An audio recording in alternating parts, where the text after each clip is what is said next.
जय सरस्वती माता। मैं बसंत पंचमी के बारे में कहानी कहने जा रही हूँ और कुछ बताने जा रही हूँ।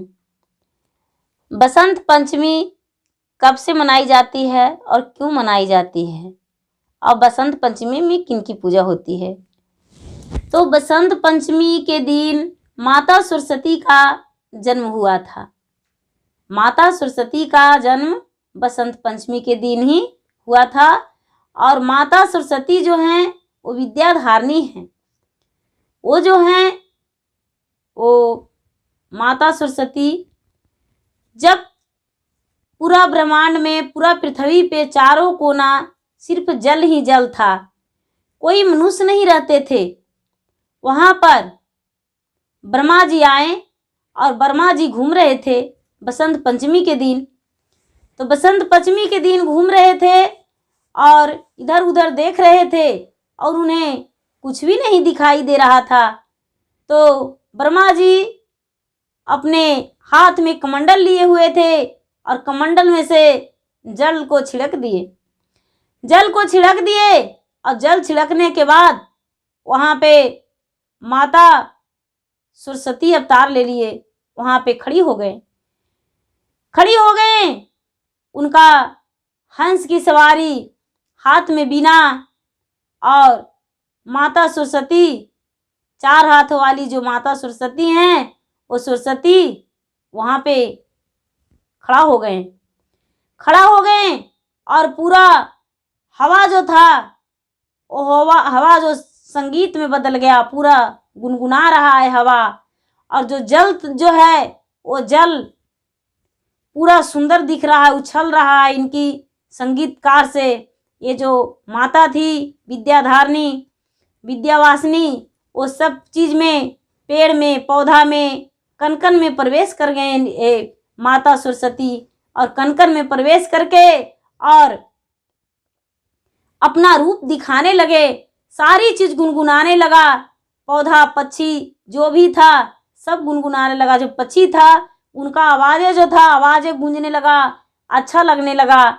और जब अच्छा लगने लगा तो उसी वक्त वहाँ ब्रह्मा जी ये सब देखें तो सरस्वती को देखकर वो मोहित हो गए और कहने लगे कि आपको तो हम जल से यहाँ पर उत्पन्न किए हैं, लेकिन आपसे हम विवाह करना चाहते हैं।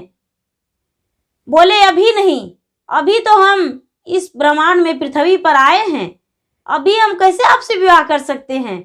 नहीं, कुछ समय बीत जाएगा, उसके बाद ही आपको हम कुछ कर सकते हैं।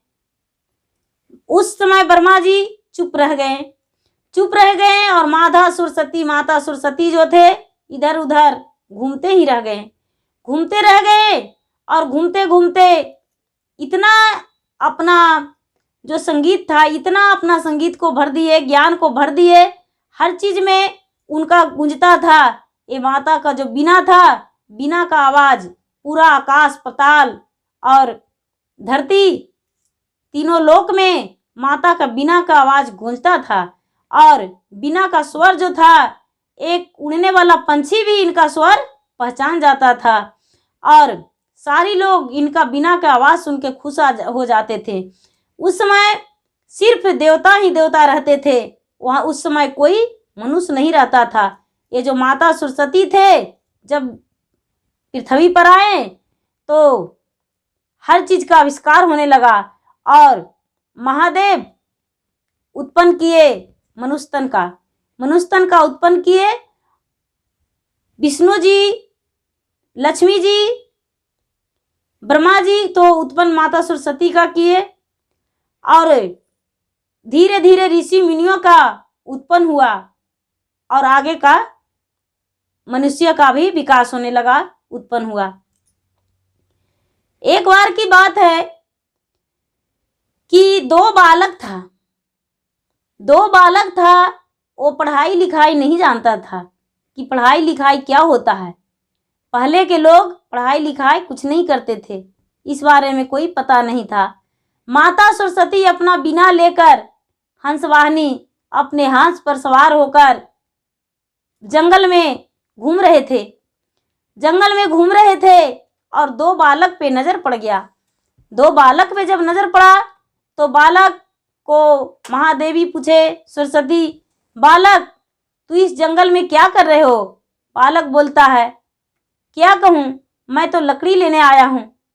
माता सरस्वती बोले, तूने लकड़ी लेने आया है, तेरे पास कोई ज्ञान नहीं है? बोले, नहीं माता, मेरे पास तो ज्ञान नहीं है, कुछ भी नहीं। लकड़ी ले जाएंगे, इससे जलावन बनाएंगे, खाना बनाएंगे, इससे ज़्यादा और क्या कर सकते हैं। माता उसे ज्ञान दिए सरस्वती, और सरस्वती माता ज्ञान दिए और ज्ञान देकर बोले कि तू माता सरस्वती का पूजा करना। बसंत पंचमी के दिन सरस्वती का पूजा करना, और बसंत पंचमी के दिन कोई पौधा को मत काटना और कोई भी गलत काम नहीं करना, किसी से झूठ नहीं बोलना।